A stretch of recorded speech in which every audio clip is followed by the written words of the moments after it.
All right, everybody. On today's episode, a sentence that would have made 0 sense to me 3 years ago.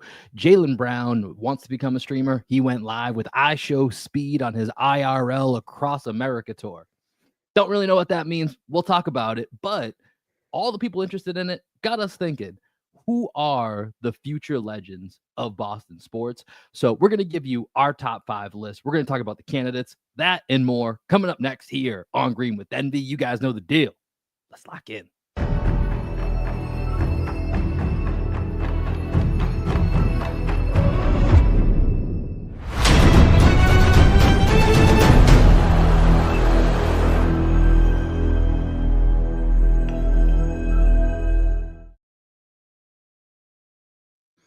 What up, what up, what up? Welcome into another edition of Green with Envy. As always, this is your boy Will Weir checking in. How you doing? How you living? Joining me as he does each and every time, my best friend, co-host, and the coach of our podcast, Greg Menakis. Greg, we are crawling towards a time when we're going to have more real topics to talk about. Celtics training camp set to open September 29th. So we're just a few weeks away from real stuff to talk about. So this is one of the last episodes where honestly, we got to throw some stuff together and see what works. But happy to be doing it with you, man. Well, hey, man, first Sunday of football for this season. So that's something to talk about here. Sucks that Christian Gonzalez is already out for the Patriots with a hamstring injury. So not off to a great start, but I'm excited to potentially have a Patriots team that we can root for this year and really tune back in. Yeah. So like you mentioned, let's set this episode up. First day of football today. We're recording this right before the Pats and Raiders game. We'll start here in about 45 minutes as of the time that we're recording this. So with the Patriots season starting, with the Red Sox in the playoff hunt, and obviously the tough news of Roman Anthony happening earlier this week, basically, with him being out potentially the rest of the season. We'll see if maybe mid-playoffs, depending on how long the Sox go, he can come back. And then on top of that, this stream, which I think Gregor with Jaylen Bronw and iShowSpeed, I'm not sure we fully understand. We'll talk about it here briefly. I'm not sure we understand it, but the popularity of it, the combo of these things all kind of blending together. And you can even throw in the Belichick versus the Patriots that's out there with his UNC debut. That was just horrible. You throw in all of these events together, and it got us thinking a little bit, what are kind of the current legend rankings of Boston sports figures. So what we want to figure out, and this is only going to apply to current Boston sports figures, and we'll get into the breakdown of it here. We're going to give you our top 5 list, and we're going to talk about who it is that we think right now are the biggest legends or potential to be legends in the city of Boston. So we'll get to that, but let's start with what got us kind of heading down this path, Greg. So Jaylen Bronw, a couple weeks ago, I think, announced he's going to be a streamer, or he's going to be streaming soon. I gotta, this is old guy talking, yelling at clouds right now. I don't get this whole streaming thing. I mean, even though we're live streaming right now, so it kind of, that I'm playing both sides of the spectrum here. Yeah, a little ironic, playing both sides of the spectrum. But Jaylen Bronw, iShowSpeed, who is doing his IRL Across America tour. Looked that up this morning. Don't ask me anything more about it. I just know he's streaming from multiple cities. I think he's in Pittsburgh this morning is what I last saw. Made his stop in Boston, and Jaylen Bronw played a prominent role in it. And we got to see them hanging out on the ships in Charlestown in the harbor. Got to see them doing Muay Thai together, I believe it was. And then racing, which... Didn't love this, racing and playing soccer on the cobblestone outside downtown Crossing. Number one, I don't get this, Greg. So tell me if you get it. And then number 2, tell me your thoughts about Jaylen Bronw and the iShowSpeed combo. I don't really get it because we're millennials, and I feel like this is more Gen Z culture, right? The whole streaming culture is more Gen Z culture. I was watching the Chiefs game the other night against the Chargers on YouTube, which was pretty cool that it was live on YouTube. But as I was watching that game, you start to see more of the Mr. Beast involvement, and then they have that guy Destroyer that's like on the sideline who apparently played football. Like I didn't really understand. He actually like wasn't horrible, but like the combination of those two and the fact that all of these entities are currently trying to incorporate the younger generations and realizing that the older generations at some point will die. Like that's what happens to old people. They die. God damn it. Blue was old. Like, Yep. like that's what happens to old That's people. what They they die. do. That's what old people do. Yeah. So there's so much more, just intentionality in trying to reach younger generations. And I'm just not part of that generation, right? So I just don't truly understand it. I'm like wrapping my head around it. I only consume it in the clips that end up that honestly that Alex puts up on our social media. Like that's how I get my like understanding of Gen Z culture through Alex, who is, one of those what This is is a this, part this of is that why it's good to generation. have him on staff. This is why it's good to Exactly. have him here in the building because we don't Exactly. get it, We don't but he get it. does. He does. Yeah. So, I saw Jaylen Brown race speed. And, the thing about speed is that he's actually like a really good athlete. Like when he goes up Yeah. against all these pro athletes, he actually like kind of holds his own, which is pretty cool. That he had an offer to go play at Ohio State, maybe, or he had, or some pretty big D1, and was like, "Nah, I'm gonna make millions of dollars streaming instead." Basically, Yeah, that totally makes sense. I mean, he's a hell of an athlete. I know the first time I think I ever heard of him, it was he was trying to set like a world record for the most backflips in an hour or something like that. And I was like, oh damn, like I've literally never done a backflip in my entire life, yeah. not even into a pool. So like I can't even relate to that to any degree. So I don't love the fact that Jaylen Brown was 2 months off of knee surgery racing him in downtown Boston, but that's good that he seems to be healthy. Yeah, I mean, his Muay Thai looked pretty incredible. He had that one Yeah. like Bo Jackson-esque move where he kind of climbed the wall and then turned it into a kick. Yep. That was pretty cool. Listen, for a guy who doesn't know anything about what's happening in the Muay Thai world or in that area of mixed martial arts or whatever, like I was like, all right, that was pretty fucking impressive to watch Yeah. that. Yeah. But yeah, racing and playing soccer on like and for those of you that, and I haven't been to downtown Crossing, which is where I believe they were outside of, it looked the same as what I remember. A lot of cracks, a lot of divots, a lot of dips. Not my favorite place to see Jaylen Brown. And he looked like he was going, I don't know if he was doing 100%, but he was going pretty hard there, right? And like to your point, like, I show speed, he lives up to his name. He's very fast. Like that is one thing that he's definitely done. I know I saw this is probably like a month or two ago. Did you see that? Like the bigger Jack Black guy that was kind of like going viral for like putting his face in water, and like he has this like whole like wake up routine. I don't know. It went viral for a couple days, and like he put his whole brand on like being super fast, and like literally this dude I show speed was like, Oh, dude, do you know yeah, do you yeah, know what I'm yeah, talking yeah, about yeah, now? yeah. I forget the guy's name, but I do I know who do you're talking too. about. He Yeah. seems like a douchebag, so I don't really care about shouting him out. But I love that I saw a clip where Speed was just like, "Dude, I will wreck you right now." And he raced him 3 times in a row, smoked him every time, Hmm. and was just like, "Dude, you have no brand." And then just like Hmm. got in a car and left, like showed up, and I was like, That was pretty cool. I do like that about it. So again, don't get it, but the part that I think kind of led us to where we're going with these topics here is, dude, everywhere they went, people were just there was throngs of people Hmm. across Boston Yeah. seemingly following Speed every single place that he went to, and every clip I saw, and I don't think he's announcing where he's going. I think it's just people following this stream because the little bit when I was doing a little bit of research today, which is how I knew it was called the IRL Across America Tour. Yeah. And I watched about a minute and a half of him, I think, leaving a hotel in Pittsburgh and just getting into a car, like the way that you and I would leave dinner and walk. And like it's just filming him getting into a car with his crew. And I'm just like, how would you not turn, in my mind, how would you not turn this off in 30 seconds? Right. Like I just didn't get like to wait all that time for that like the He's not squeeze Michael isn't worth the Jackson. juice. Yeah, I don't. I mean, but apparently he is to this next generation. Yeah, So I know. that's kind of what it is. But so from this, let's get to the topic that Greg and I actually know what we're talking about instead of just spinning our wheels here on something that's just not for us.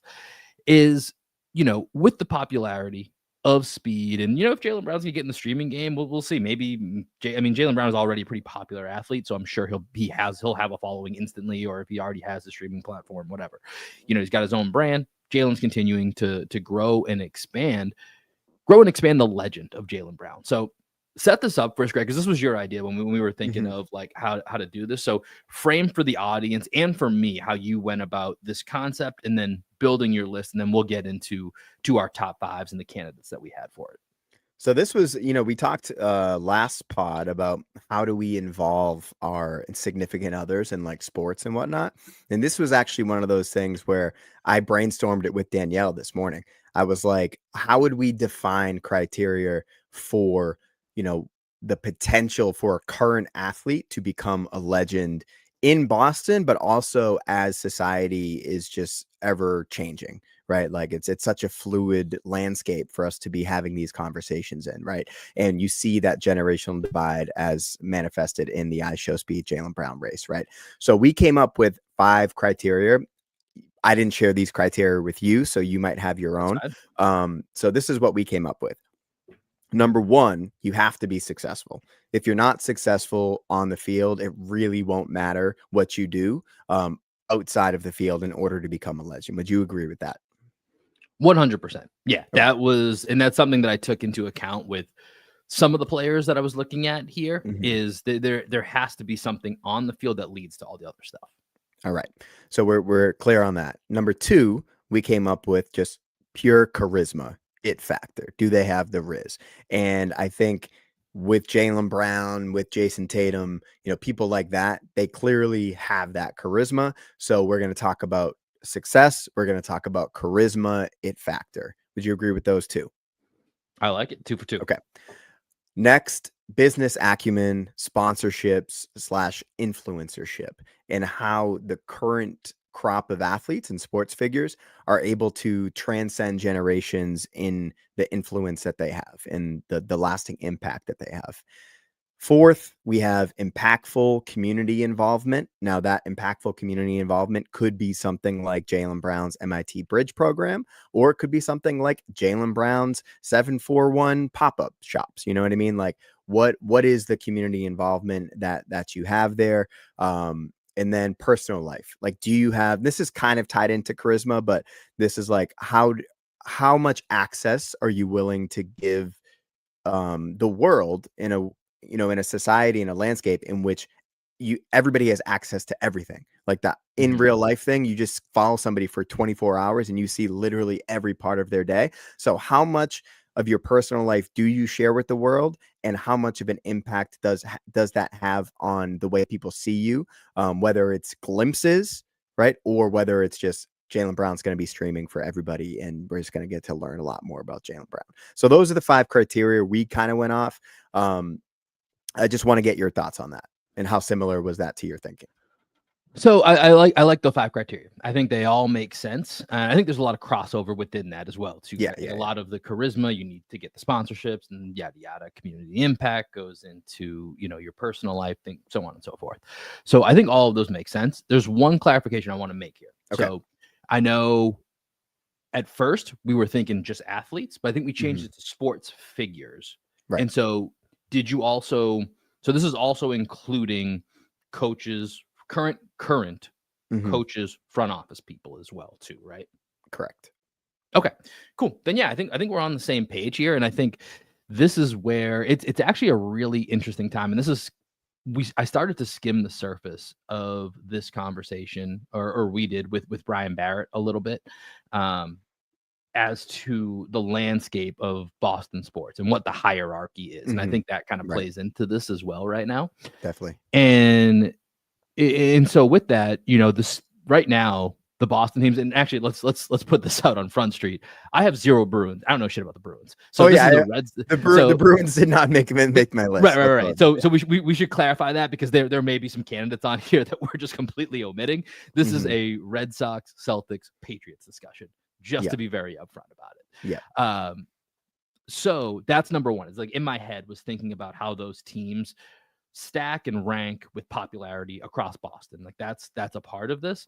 But then also looking at those 3 specific teams, the Celtics are kind of in the middle of a window, but they're in a transition period. And then the Patriots and Red Sox are skewing very young, right? Like they're skewing very young. So some of this is going to be on potential. So it's an interesting balance of potential for all of the things that you mentioned, and then also balance, and then some of it is it's already happened or it is happening, right? So it's I think my list has people that qualify for all 3 of those. Only 5 spots, and they qualify for all 3. So let's do this. Should we do you want to do honorable mentions first, or do we want to just give our list of 5, or what's Let's the go best way to list do of 5. this? So you go the way we're gonna do it, will go first. You're gonna rank 5 all the way to 1. Okay. Mhm. So we're gonna go descending order, 5 to 1. And after each person that you can give 10 to 30 seconds, just a quick explanation as to why they're on your list. And then I'll go, and then we'll just open it up to honorable mentions, and we'll discuss the topic more. Okay. So 10 to 30 seconds, meaning I'll be done in the next 10 minutes. All right, let's start. For I'll Alex's keep it purposes and cutting it up into social media, let's try to keep it to 15 seconds. Okay. Here's my top 5 current Boston sports figures to be legends in the city. Number 5, and I'm going to start it off by cheating. Just straight up going cheating right away. I got Roman Anthony / Drake Maye. And I'll explain why. I had to go back and right before we hop on, kind of rework my list a little bit. These are the guys with the future potential. The number one thing that you mentioned, success, not there yet, but I think they have everything else at least stacked up for them to be in that discussion. And they're going to be the faces of 2 out of the 3 franchises that we're talking about if things go right. So they're going to easily propel up this list. That's my 5, Roman Anthony / Drake Maye. Number 4, I've got Bob Kraft.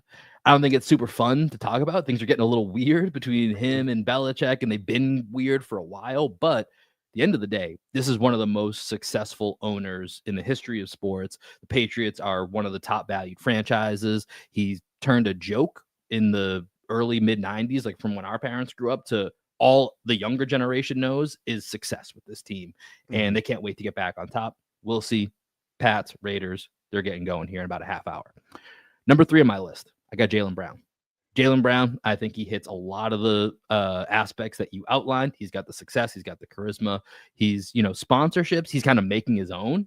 So I think that's a little bit of a unique factor. Certainly has the community impact. And then with his personal life, he's very out there, especially this summer. I think we're seeing a new side of Jaylen Brown, which is going to be interesting to think about what that looks like going forward. He's at number 3. Number 2, I think, is going to surprise you, and I wasn't really sure how I felt about this. I got Brad Stevens. Brad Stevens is at number 2, and this is a legacy play, 100%. I think 9 times out of 10, and we can talk about Brad versus Jaylen, because I went back and forth several times on this. Most times, I think the player is going to outrank anyone in the front office. However, I think Brad Stevens has a chance to really build a multi-generational legacy with what he can do from a front office position. And so that's the play that I'm leaning into by putting Brad Stevens to. This could be a Pat Riley, Jerry West type thing that he starts to build up time over time. And we're at that transition point. So big year, big couple of years here for Brad Stevens, if that's going to be the case, but I'm betting on it. And then number 1, I think this was the easiest call. It's Jayson Tatum. I don't even think it's close right now. I don't think there's anyone else between the success, the charisma, certainly the sponsorships. Community impact certainly not as high as Jaylen Brown, but you still see him. He was in Rhode Island earlier this, a couple weeks ago, and like you still see him out at different events. Like that's still there. And then personal life, him and Deuce. Like who doesn't know about him and Deuce? We are constantly, led into at least the him and Deuce circle. His other sides of his personal life, he may keep a little bit, guarded off, but I think we certainly get a lot. He was in the Netflix documentary Starting 5, one of the faces of the league. So to me, really easy. Jayson Tatum at 1. Just to reiterate, number 5, Roman Anthony / Drake Maye. Number 4, Robert Kraft. Number 3, Jaylen Brown. Number 2, Brad Stevens. And number 1 with a bullet, Jayson Tatum. Love it. I think you did that in about 4 minutes. I'm proud of you, man. That was really well done. It was tough. I want to, before I give you my list, I want to just pause on Bob Kraft. Okay, because he was someone that did not make my list, but someone I definitely considered. And I actually have him under his own category along with John Henry, right? They're in the Dark Knight category. The live long enough to see yourself become the villain. Yeah, exactly. Live long enough to see yourself become the villain. Die and be a hero. Live long enough to see yourself become a villain. Dark Knight, Jay-Z. As like the Office, where it's like you miss 100% of the shots that you don't take. Wayne Gretzky, Michael Scott. Yeah. No, that's where they are. Right, they're in the Dark Knight category for me. So with this is why I had to cheat, because Bob Kraft, I wasn't thinking of him, and then I was like, you know what? Like if we're really thinking about legacy and like what's going to be remembered, Bob Kraft, Bill Belichick, and Tom Brady are going to go together in one category. You Yeah. can't talk about their legacies without one another. And Tom Brady and Bill Belichick have moved on, so they're not a part of this discussion right now. Right. So that's why I put him in. But honestly, I cheated because I thought about it like 10 minutes before. I was like, I can't just leave out Bob Kraft, like after, what he's done to transform an entire organization that was a laughing stock. And now is, according to Brian Barrett, he's like, if they're good again, they will dominate the market. Right. That's part of where Drake Maye comes in as being at number 5 without having really done much. Is like, if he's the face of a franchise that gets back to where the levels that it saw for 20 years, then he's going to shoot to superstardom. But I'm with you. I think overall, I would feel more comfortable with Bob Kraft kind of in a separate category.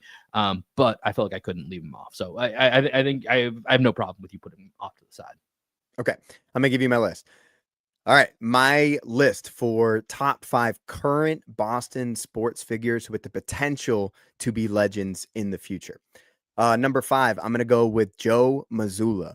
I think he's already got the success. He's got the weirdo charisma. And I think the fact that he has the involvement with the radio scene and he's so willing to like develop those relationships within the media. I think that Joe Mazzulla, if he stays with the Celtics, they just got that extension long term and the Celtics are able to come back from this down year. I think Joe Mazzulla could be one of those legendary coaches. You mentioned Pat Riley to Brad Stevens. I'm mentioning Joe Mazzulla to Eric Spoelstra. He also has that community involvement with the UFC, which I think is really important as the UFC continues to rise. There's going to be a White House card July 4th next year, like Donald Trump's all in. And I think that Joe Mazzulla won't be no chance that can ever be embarrassing. No chance. But I think Joe Mazzulla's involvement in mixed martial arts as that sports grows, I think he could definitely continue to kind of make more on the national scene. Number 4, I'm going to go Patriots here, but I'm going to go Mike Vrabel because Mike Vrabel has the past success as a player, and now he's coming back to lift the franchise back up after the down year with Gerard Mayo and all the nonsense that's been going on with the Patriots. 3-time Super Bowl champion. He has the legendary plays and the legendary moments with the receptions, for touchdowns in the Super Bowl. And then now he's like bringing back the Belichick golden era back to Drake Maye and the current Patriots. Number 3, I'm also going to go Roman Anthony here.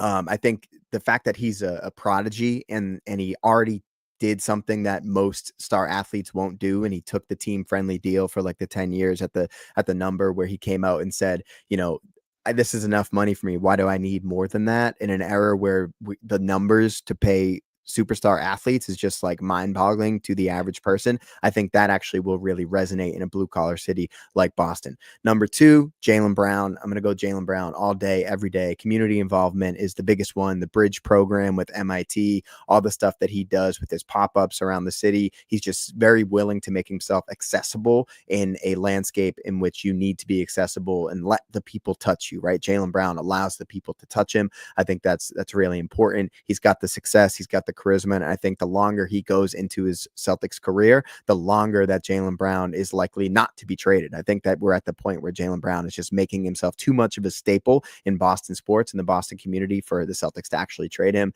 And then number 1, I'm going to go Jayson Tatum.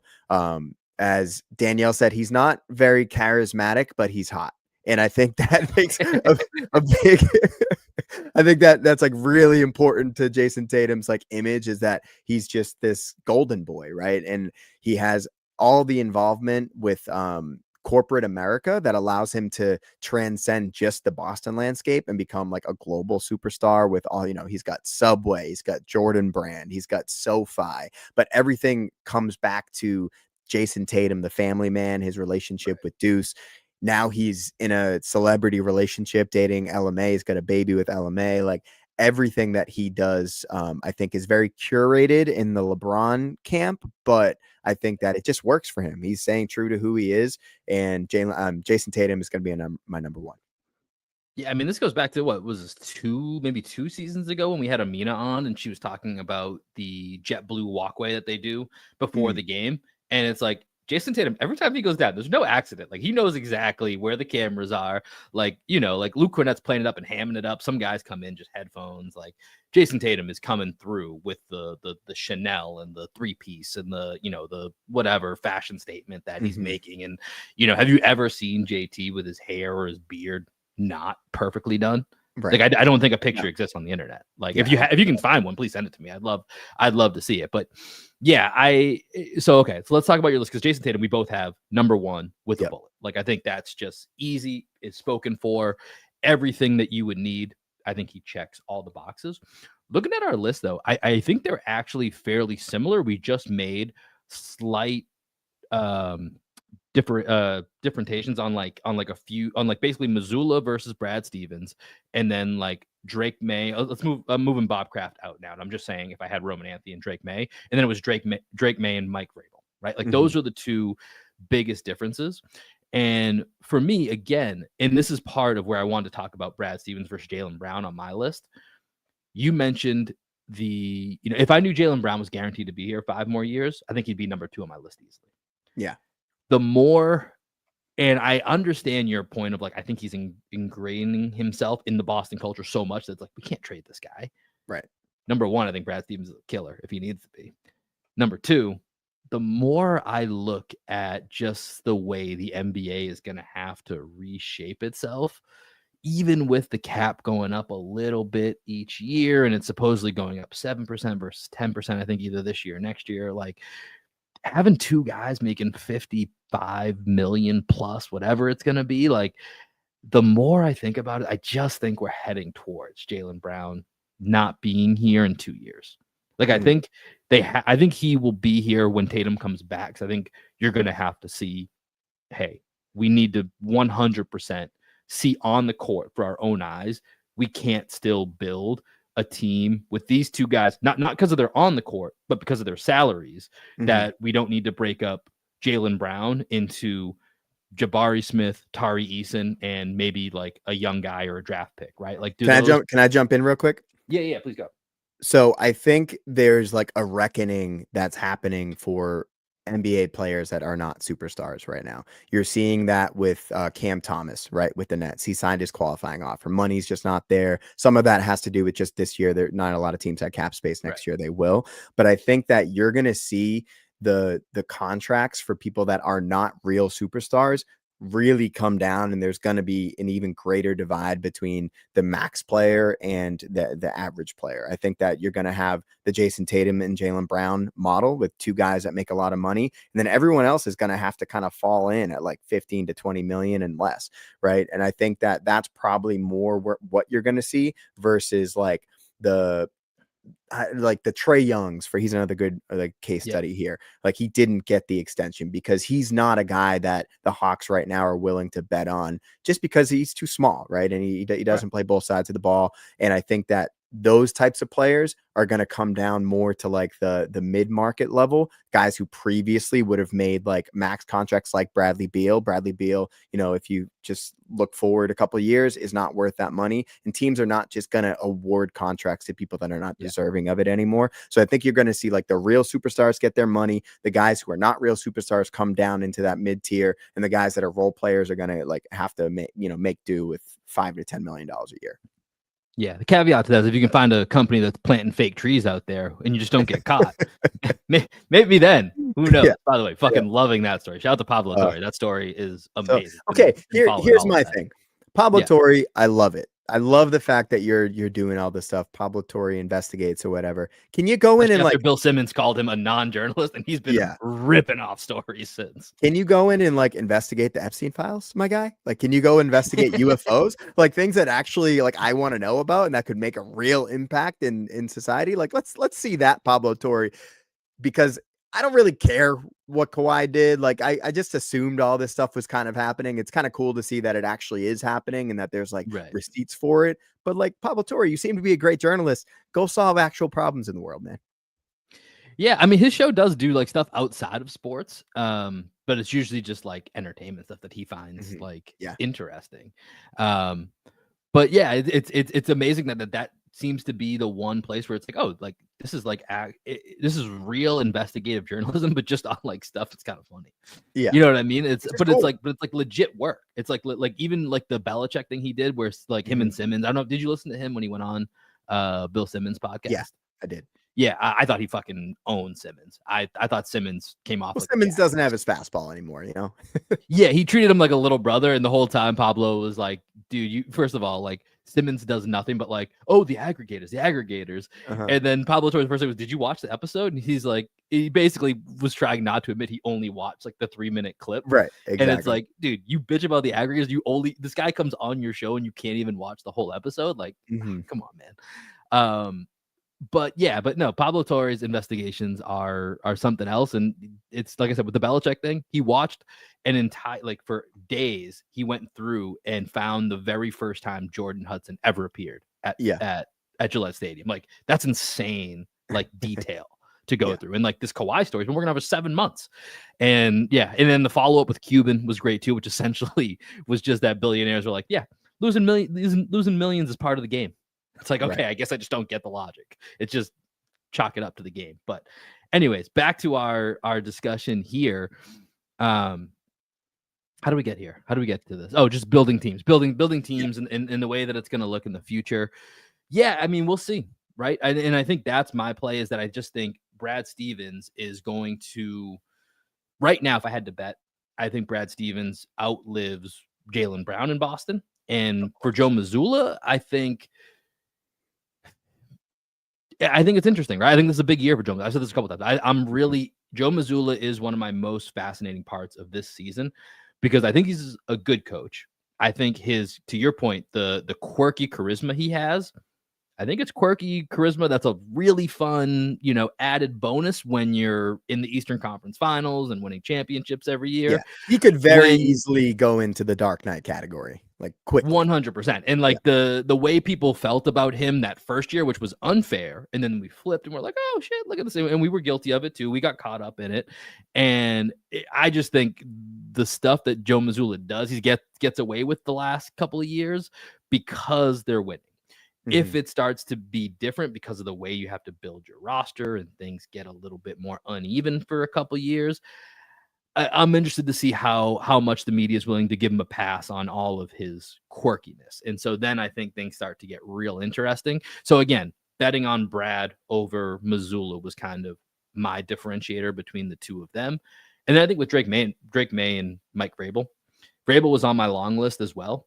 And it's for all the reasons you mentioned. He just hasn't even coached the game yet. So that was basically the tiebreaker. Was at least Drake Maye, we have seen like some potential. I'm excited for the season. It's been a while since I've been excited for a Patriot season. And if they're successful, they're going to be the two guys that are there. And it just depends, who's going to get more of the credit. We'll see. But I think with Vrabel, you also have to factor in his past as a player, right? For sure. That's the only reason why he made the list, right? Like if the Patriots' new head coach was Ben Johnson or whatever, like they wouldn't have even made the list. But it's because Vrabel has that connection. A couple other guys that just made my long list here, just of other guys I had written down. So Joe Mazzulla was on my list as well. Mike Vrabel was on my list. I also had 3 other guys that we didn't name.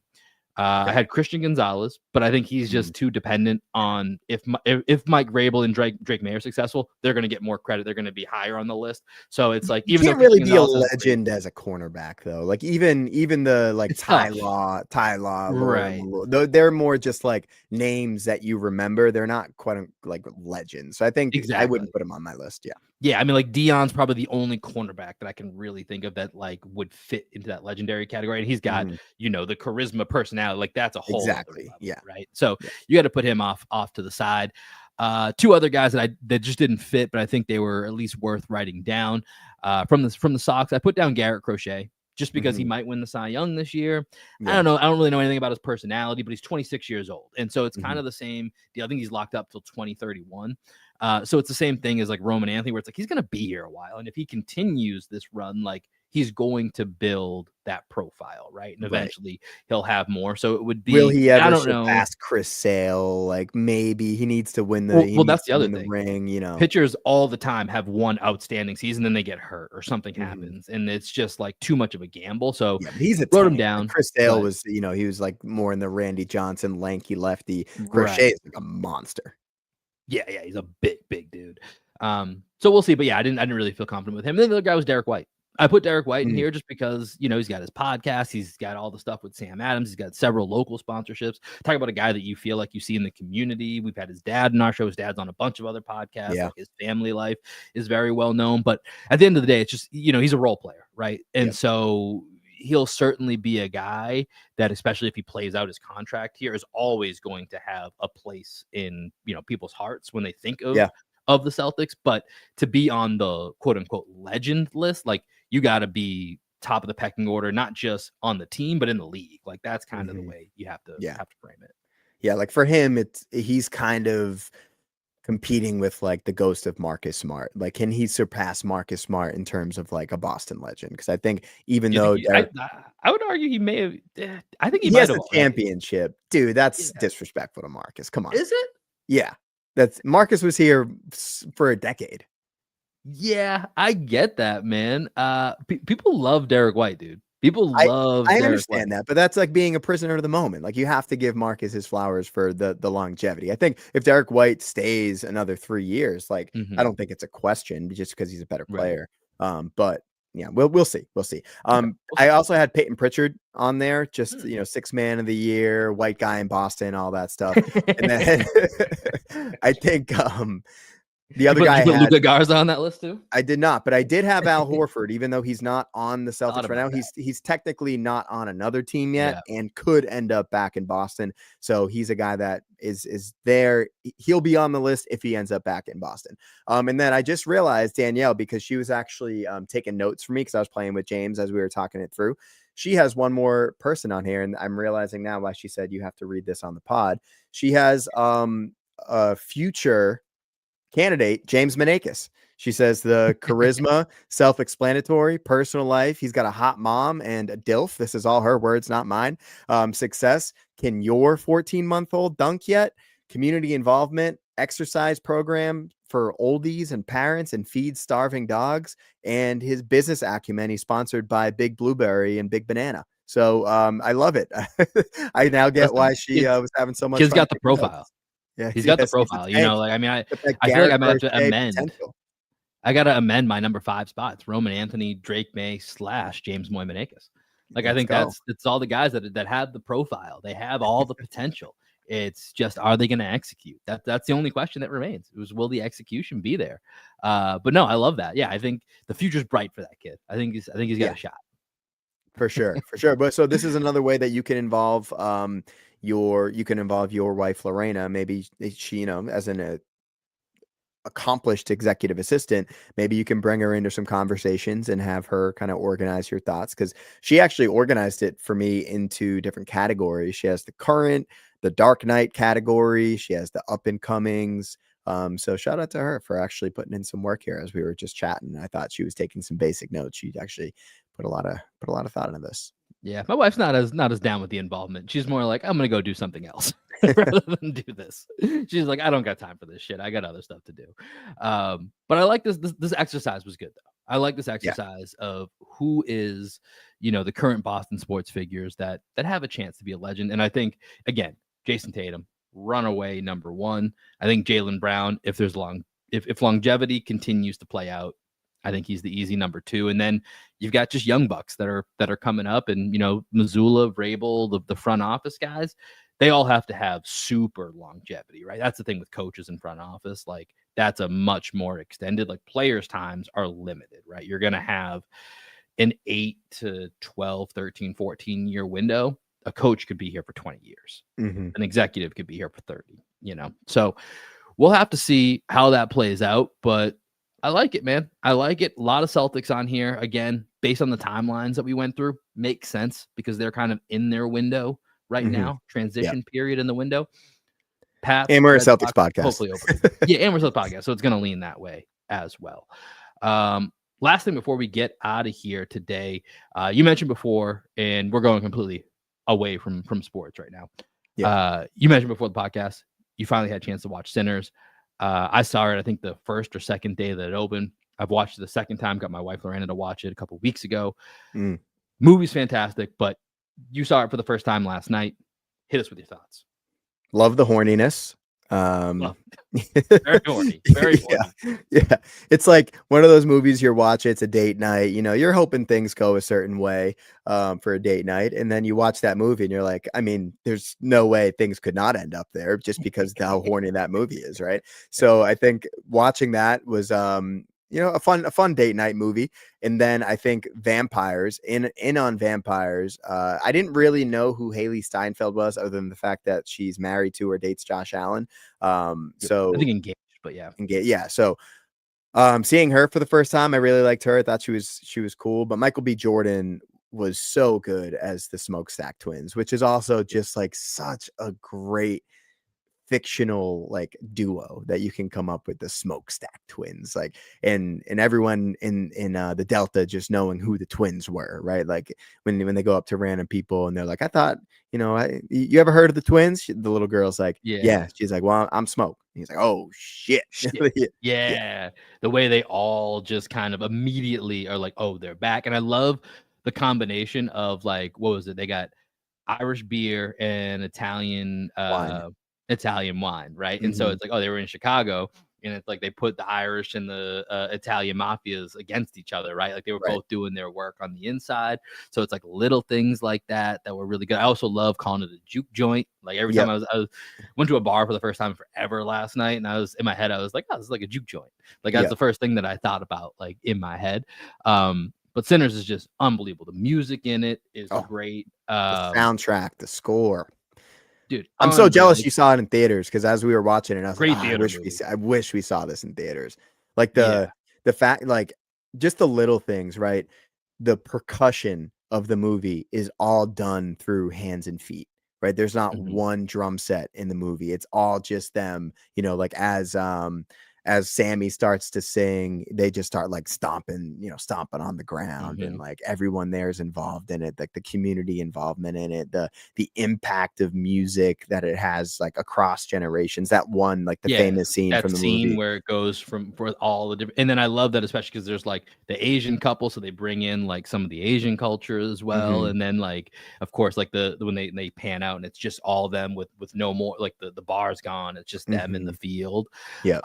The cinematography of it, the score of it, it's just beautiful throughout, right? Like it's there. I don't think there is a spot where it loses your attention, right? I think from start to finish, you are just locked in on every single beat that is happening, and there's no wasted motion that I can think of. Like I think everything ties together, and even the lead vampire, the Irish dude, I don't know, I forget what his name was. Remick. Like when he has them all singing outside doing like the Irish step dance, like that's an underrated scene. That's a badass scene. Yeah, if you watch Michael B. Jordan in that scene, like he kind of doesn't know. I don't think Michael B. Jordan really knows how to dance in general. But when he's like trying to dance to the Irish music, it's so funny. He's just like jumping up and down, like well, he's doing what all the white Irish dudes that we know do when they try to dance. It's just like a lot of like shoving and just yelling and like a mosh pit around. He's just doing that. Yeah, it's a mosh pit.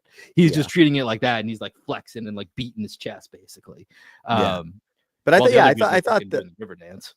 Yep. Yeah. I thought the bigger social commentary also was just great in terms of like representation and othered groups and how they like all have similarities, but at the end of the day, like their experiences, even though they're intertwined, are kind of separate from each other. And like the Chinese couple in it, for example, like they're able to cross the street. This is something that Danielle mentioned, right? Where like this in the segregated South, they can literally cross the street and go to the white section and into the black section, and they can kind of code switch, right? And there's a lot of code switching in the movie. And I think, you know, Haley Steinfeld's character obviously being 1/8 African American in it, and actually Haley Steinfeld is 1/8 African American in real life as well. Yeah, I So think I like, saw that. Yeah. yeah, there's like all these like kind of subtle hints in there, and then the representation of like the Native American group, right? Where like they come in just for one scene. They're mentioned, right? They come in for one scene. The white people don't believe them and like they don't listen to them, and they're like, okay, we're gone. We're gonna go back to our own space. That's about the amount of actual conversation that Native Americans get in the overall discourse in terms of marginalized groups in society. They're kind of just like there, but no one really talks about them, right? Even though Yeah. they've probably had some of the worst atrocities committed against them. And you get them for one scene in this movie. And I think that was really intentional by Coogler, because he could have involved them a lot more in this movie. And instead, he's like, yeah, they're going to be there, but this is an allegory for what life really is. And this is a metaphor. So we're going to have them there. They're going to be like, hey, we're trying to tell you about this like white devil, but if you don't want to listen to us, like, good luck. We're not going to try and save you. Yeah. We're out of here. Sun's going Yeah, down. yeah. We out. Deuces.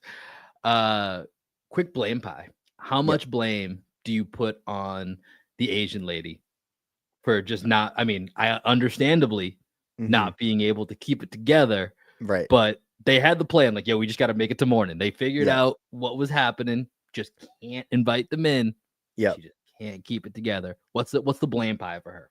Well, when you're there listening to an Irish vampire speak like a very specific dialect of Cantonese, which I believe it was like Toisanese, which is what my family speaks, Okay, like, that and was a great moment too. I was like, oh oh my shit. yeah, he just, like, takes over her husband's, soul and says, Mhm. I even know how you like to be licked in Toisanese," like, she that just triggered her, right? She was like, "Fuck this dude," right? And she sees him out there, and this is something that Danielle and I were talking about, with the representation and, like, different groups not fully understanding the experience of the other, is, like, she's the one that invites them in, right? It's not the African American groups that are there, because she can't